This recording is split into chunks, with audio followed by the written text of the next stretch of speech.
ہماری شادی کو 5 سال ہو گئے تھے، پر میں اسے ایک بچہ نہ دے سکی۔ روز لوگوں کے طعنے سنتی رہتی تھی۔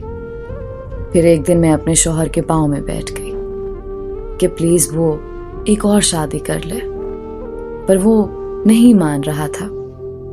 پھر میں نے اپنی قسم دی، پہلے بہت رویا، پھر مان گیا۔ ہمارا یہ فیصلہ سن کر سب بہت خوش ہو گئے، اور پھر شادی کا وقت آ گیا۔ اس کو تیار کیا، دولہا بنایا، اور سب سے زیادہ خوش بھی میں ہی نظر آ رہی تھی۔ اس کی شادی والی رات آج بھی مجھے یاد ہے۔ رات سے صبح تک اس کے کمرے کے باہر زمین پر بیٹھی رہی۔ وہ رات بہت ہی لمبی تھی۔ مجھے بہت درد تھا، پر آنسو ایک بھی نہیں تھا۔ صبح ہوئی تو دلہن کو تیار کیا ولیمے کے لیے۔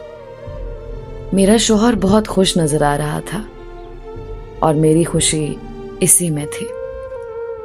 اصل کہانی تو شادی کے بعد شروع ہوئی۔ اس نے پورا 1 مہینہ مجھ سے بات نہیں کی، اور یہی چیز مجھے اندر سے کھا گئی، اور میں بیمار رہنے لگی۔ میرے سسرال والوں نے ان سے بول کر مجھے امی کے گھر بھیج دیا۔ 1 سال تک خبر ہی نہ لی کہ میں کس حال میں ہوں، زندہ ہوں یا مر گئی ہوں۔ وہ 1 سال قیامت کی طرح گزرا۔ ایک دن میرے لیے قیامت سے کم نہیں تھا۔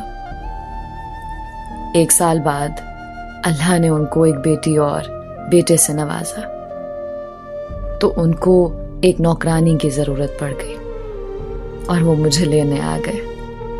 والدین کے منع کرنے کے باوجود میں ان کے ساتھ جانے کے لیے تیار ہو گئی۔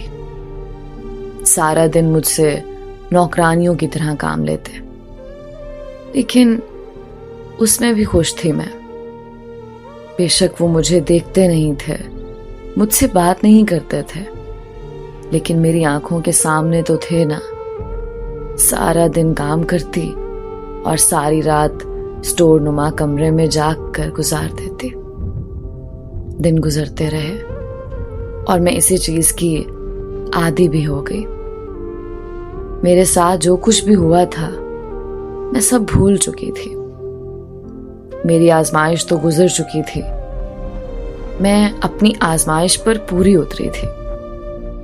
ایک دن وہ اپنی بیوی بچوں کے ساتھ شہر سے باہر گیا ہوا تھا، اور اس کی کار کا ایکسیڈنٹ ہو گیا، جس میں وہ خود تو بچ گیا، لیکن اس کے بیوی بچے اللہ کو پیارے ہو گئے۔